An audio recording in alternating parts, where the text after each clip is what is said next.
10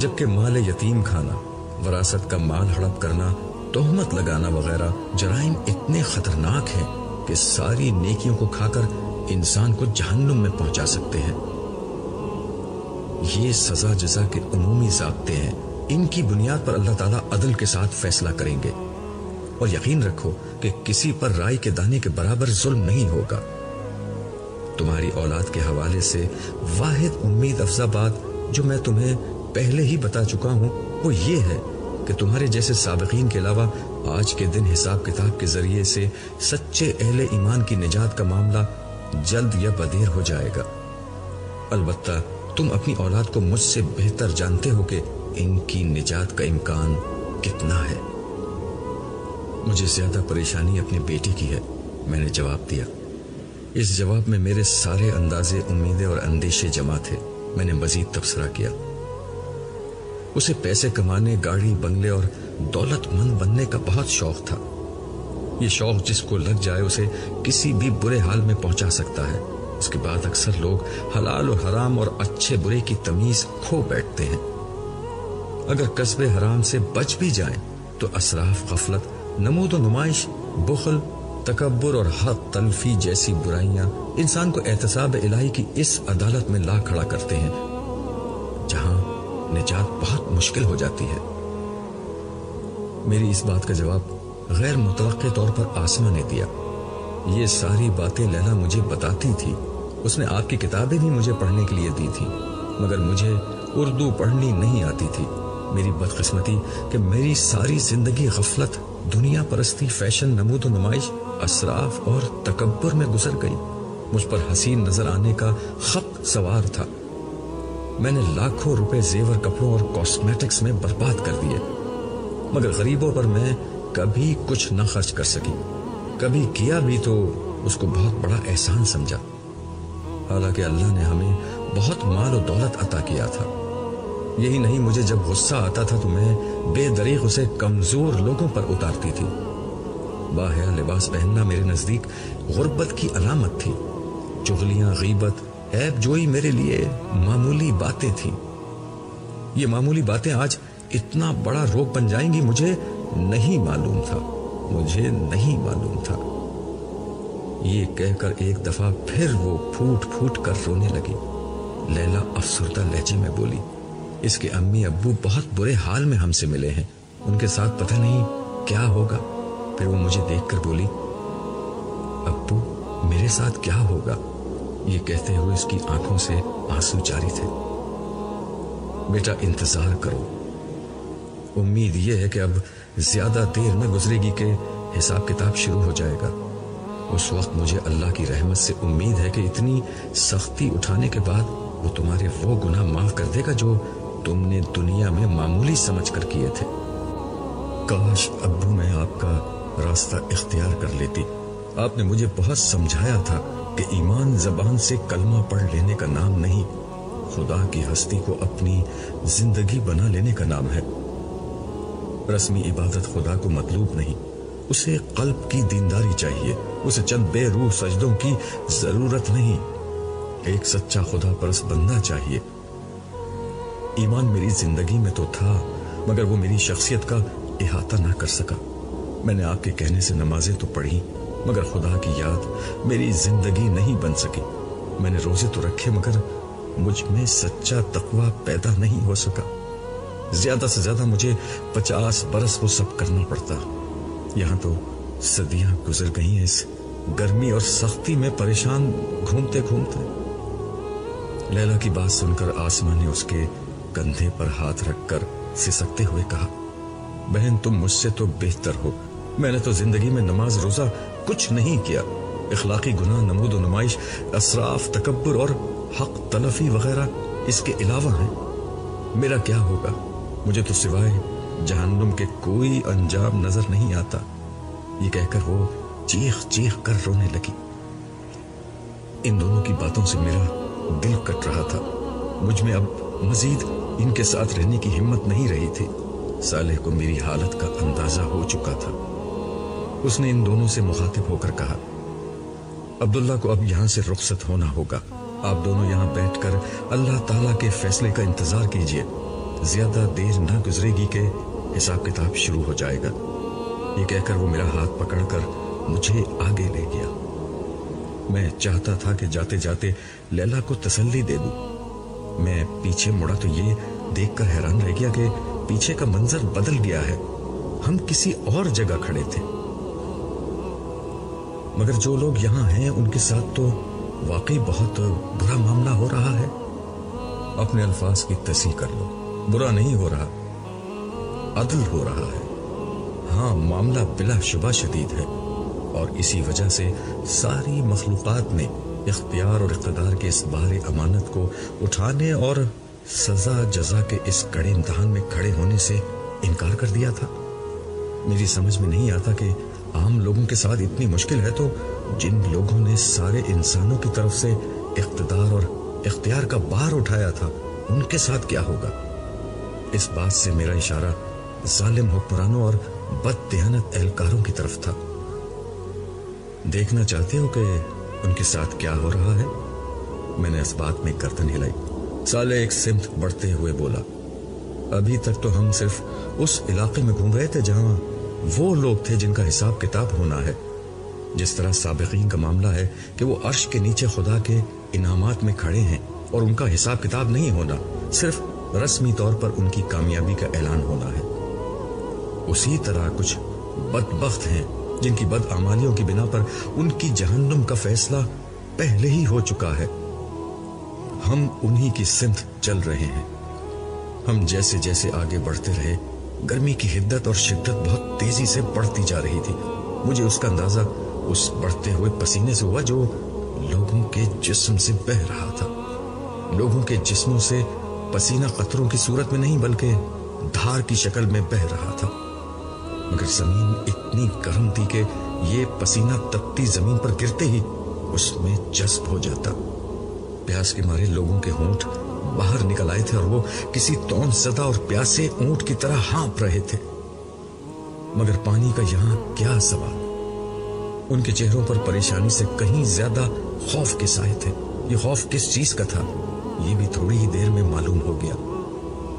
اچانک لوگوں کے درمیان ایک عجیب ہلچل مچ گئی۔ لوگ ادھر ادھر بھاگنے لگے۔ مجمع چھٹا تو دیکھا کہ ایک آدمی کے پیچھے دو فرشتے دوڑ رہے ہیں۔ یہ ویسے ہی فرشتے تھے جیسے عرش کے سائے کی طرف جاتے ہوئے ہمیں نظر آئے تھے۔ ایک کے ہاتھ میں آگ کا کوڑا تھا اور دوسرے کے ہاتھ میں ایسا کوڑا تھا جس میں کیلیں نکلی ہوئی تھی۔ وہ آدمی ان سے بچنے کے لیے سر توڑ کوشش کر رہا تھا، مگر یہ فرشتے اس کا پیچھا نہیں چھوڑ رہے تھے۔ صاف نظر آ رہا تھا کہ فرشتے جان بوجھ کر اسے تھکا رہے ہیں۔ وہ اس کے قریب پہنچ کر اسے ایک کوڑا مارتے اور کہتے جا رہے تھے کہ اے حکمران، اٹھ اور اپنی مملکت میں چل۔ کوڑا پڑتے ہی وہ شخص چیختا چلاتا گرتا پڑتا بھاگنے لگتا، پھر وہ فرشتے اس کے پیچھے دوڑنے لگتے۔ مجھے ان موصوف کا تعارف حاصل کرنے کے لیے زیادہ انتظار نہیں کرنا پڑا۔ صالح نے خود ہی بتا دیا، یہ تمہارے ملک کے سربراہ مملکت ہیں۔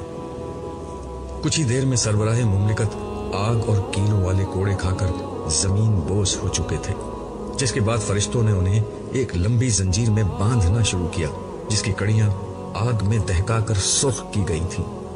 سربراہ مملکت بے بسی سے تڑپ رہے اور رحم کی فریاد کر رہے تھے، مگر ان فرشتوں کو کیا معلوم تھا کہ رحم کیا ہوتا ہے۔ وہ بے دردی سے انہیں باندھتے رہے۔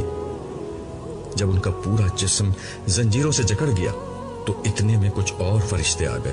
پہلے فرشتے ان سے بولے، ہم نے سربراہ مملکت کو پکڑ لیا ہے، تم جاؤ اور ان کے سارے حواریوں اور درباریوں، خوشامدیوں اور ساتھیوں کو پکڑ لاؤ جو اس بدبخت کے ظلم اور بدعنوانی میں شریک تھے۔ چنانچہ مجمع میں بڑے پیمانے پر وہی ہلچل، بھاگ دوڑ اور مار پیٹ شروع ہو گئی۔ تھوڑی دیر میں ایک گروہ کثیر جس میں وزراء، امراء، مشیر، بیوروکریٹس، وڈیرے، جاگیردار، سرمایہ دار اور ہر طرح کے ظالم جمع تھے گرفتار ہو گیا۔